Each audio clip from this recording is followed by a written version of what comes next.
नमस्कार दोस्तों, crime story channel पर मैं राजेश आपका स्वागत करता हूं। दोस्तों, आज मैं आपको अपराध की जिस वारदात के बारे में बताने जा रहा हूं वो वारदात है हनुमानगढ़, राजस्थान से। तो चलिए दोस्तों, इस वारदात के बारे में हम लोग विस्तार से जानते हैं। राजस्थान के जिला हनुमानगढ़ के गांव बड़ोपल का रहने वाला युवा राजेंद्र बावरी बीते 3-4 साल से फोटोग्राफी का काम कर रहा था। हालांकि उसके नैन नक्श साधारण थे, पर उसकी व्यवहारिकता, बॉडी लैंग्वेज व खिलखिलाकर हंसने की आदत उसे निखरा निखरा रूप देती थी। राजेंद्र ने माणक थेड़ी गांव में फोटोग्राफी की दुकान खोल रखी थी, पर वो मोबाइल फोटोग्राफी को ज्यादा पसंद करता था। शादियों में उसके पास एडवांस बुकिंग रहती थी। अक्टूबर 2021 में राजेंद्र नजदीक के एक गांव में विवाह समारोह की फोटो कवरेज के लिए आया हुआ था। वधु पक्ष से जान पहचान व सजातीय होने के कारण राजेंद्र बेहिचक कैमरा उठाए अंदर बाहर आ जा रहा था। बारात दरवाजे पर पहुंच चुकी थी। रिबन कटाई की रस्म शुरू होने वाली थी और राजेंद्र वहां फोटोएं ले रहा था। वो वहां पर सबकी फोटोएं ले रहा था, पर खास नजर उसकी एक लड़की पर थी। वो उसकी फोटोएं कुछ ज्यादा ही ले रहा था। तभी वो लड़की उसके पास आई और उसने उससे पूछा, आपने मेरी फोटो क्यों खींची? मैडम, दिल के हाथों मजबूर हो गया था। राजेंद्र ने कहा, अपने दिल व दिमाग को काबू में रखो। आपका दिल तो मेरा मोबाइल नंबर भी मांग सकता है। अगर ऐसा किया तो जेल भिजवा दूंगी, समझे? बनावटी गुस्सा जाहिर करते हुए युवती ने कहा। राजेंद्र भी कहां चूकने वाला था। जेब से कलम निकालकर अपनी हथेली आगे करते हुए कहा, बंदे को राजेंद्र कहते हैं, प्यार से लोग मुझे राजू कहते हैं। मैं माणक थेड़ी में दुकान करता हूँ, प्लीज नंबर लिख दो। दिल नंबर के लिए बेकाबू हो रहा है। माणक थेड़ी का नाम सुनते ही चेहरे पर चौंकाने वाले भावों के साथ खुशी दमक उठी थी उस युवती के। युवती ने फुर्ती से कलम पकड़कर अपना नंबर राजेंद्र की हथेली पर लिख दिया। ये नंबर हथेली पर नहीं, अब दिल में छप गया है। राजेंद्र मुस्कुराते हुए बोला, सिर्फ नंबर या मैं भी? मैं माणक थेड़ी की बहू हूँ, कहकर युवती आंगन में लौट गई। एकांत में हुए इस वार्तालाप व संक्षिप्त मुलाकात ने दोनों के दिलो दिमाग में खुशी की हिलोरें भर दी थी। शादी संपन्न होते ही राजेंद्र माणक थेड़ी लौट आया था। उसी शाम राजेंद्र ने युवती को वीडियो कॉल लगा दी। अनजान नंबर को देखते ही युवती ने कॉल रिसीव कर ली। वह बोली, राजेंद्र बाबू, अभी बिजी हूँ, रात के 10 बजे मैं आपको कॉल करूंगी। कहने के साथ ही युवती ने कॉल डिस्कनेक्ट कर दी। राजेंद्र अपने फन में माहिर था, वही युवती भी इस फन में 21 थी। दो अनजान युवक युवती एक संक्षिप्त मुलाकात के बाद घनिष्ठता के बंधन में बन चुके थे। 2 दिन बाद युवती भी माणक थेड़ी लौट आई थी। युवती का नाम गोपी था। वो राउतसर तहसील के गांव 12 DWD निवासी सोहनलाल की बेटी थी और इसी साल उसकी माणक थेड़ी के धोलूराम बावरी से शादी हुई थी। मैट्रिक पास गोपी के ख्वाब ऊंचे थे। अपने किए वादे के अनुसार रात के 10 बजे गोपी ने राजेंद्र को फोन किया। दोनों मोबाइल पर लंबे समय तक बतियाते रहे। गोपी, तुम्हें विधाता ने मेरे लिए बनाया था, पर उससे कहीं चूक रह गई होगी, जिससे तुम धोलू के पल्ले बंध गई, राजेंद्र ने कहा। तो गोपी के तन मन के तार झंझना उठे थे। उसकी चुप्पी को पढ़ते हुए राजेंद्र ने कहा, देखो गोपी, मैं तुम्हारा कान्हा तो नहीं, पर कान्हा से कम भी नहीं रहूंगा। देखो राजू, शादी ब्याह तो किस्मत के तय किए होते हैं। प्रेम प्रणय को बुलंदियां देना तो प्रेमियों के हाथों में ही होता है। गोपी ने राजेंद्र के सामने जैसे दिल खोलकर रख दिया था। आखिरी कथन ने दोनों प्रेमियों के भविष्य की मंजिल तय कर दी थी। गोपी ने यह भी बता दिया था कि वो रात के 10 बजे के बाद ही फोन कर पाएगी।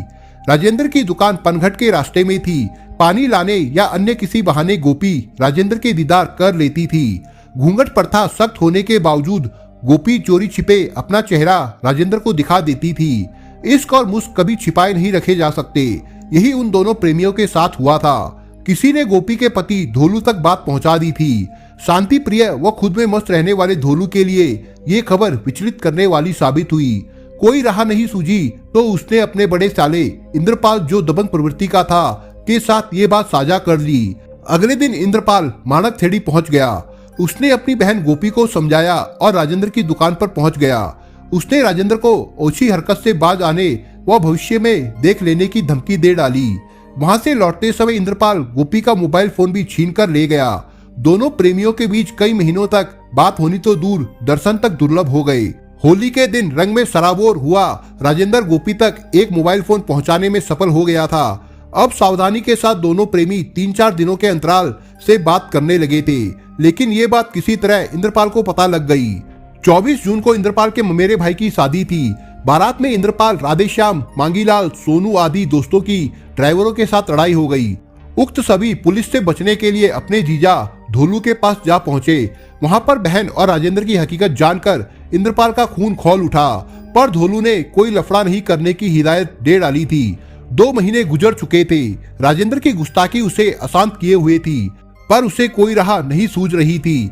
उसकी योजना थी कि राजेंद्र को किसी अज्ञात स्थान पर बुलाकर उसकी जबरदस्त पिटाई की जाए, पर राजेंद्र को बुलाने की कोई तरकीब नहीं सूझ रही थी। अगले ही पल उसकी आंखें चमक उठी। संग्रिया में उसकी एक महिला दोस्त संजू धानक रहती थी। संजू इंद्रपाल के लिए शरीर तो क्या जान भी दे सकती थी। उसने उसी समय संजू को राजेंद्र का मोबाइल नंबर देकर राजेंद्र को प्रेम जाल में फंसाने को कह दिया। इंद्रपाल ने संजू को यह भी समझा दिया कि वो राजेंद्र को यह विश्वास दिला दे कि गोपी उसकी पक्की सहेली है और वह उसी के कहने पर खुद को राजेंद्र को सौंप रही है। संजू ने उसी समय राजेंद्र को फोन किया। राजेंद्र ने कॉल रिसीव कर कहा, हेलो, कौन बोल रहे हैं, किससे बात करनी है? सामने नारी कंठ की मीठी व आकर्षक आवाज में जवाब मिला, प्यारे जीजा जी, घबराओ मत, हम भी आपके चाहने वाले हैं।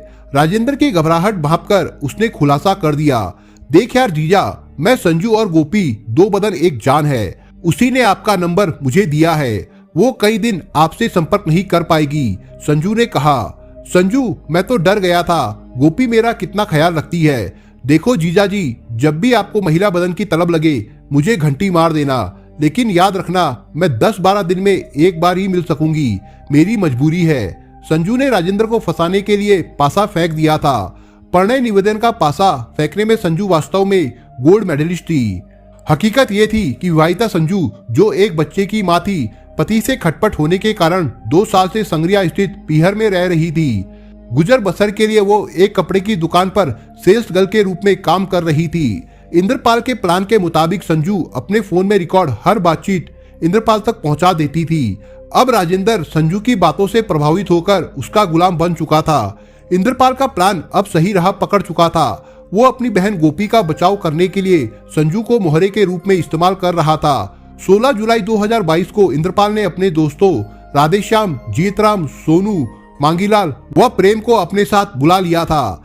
इंद्रपाल ने संजू से कह दिया था कि वो राजेंद्र को किसी तरह 17 जुलाई को रावतसर स्थित क्षेत्रपाल मंदिर बुला ले। संजू ने ऐसा ही किया। उसने 17 जुलाई की सुबह ही राजेंद्र को फोन करके कहा, यार आज मिलन का मूड है, मैं फ्री हूँ, दोपहर तक रावतसर के क्षेत्रपाल मंदिर पहुंच जाओ। वहां होटल में मौज मस्ती करने के लिए कमरा आराम से मिल जाता है। हालांकि उस दिन राजेंद्र की शाम के समय एक समारोह की बुकिंग थी, पर संजू से मिलने की चाहत में उसने हाँ कर दी।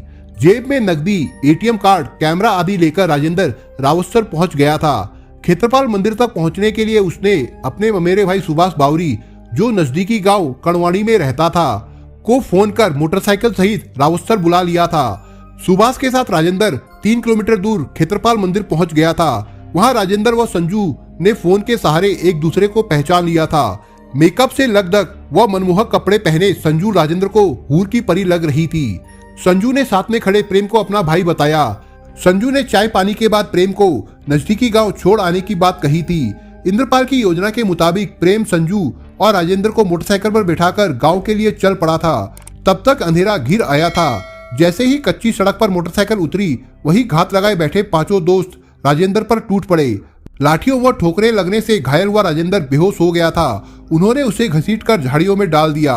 उसी दौरान राजेंद्र ने दम तोड़ दिया था। सुबह एक अज्ञात राहगीर ने झाड़ियों में शव पड़े होने की सूचना रावतसर थाने में दी।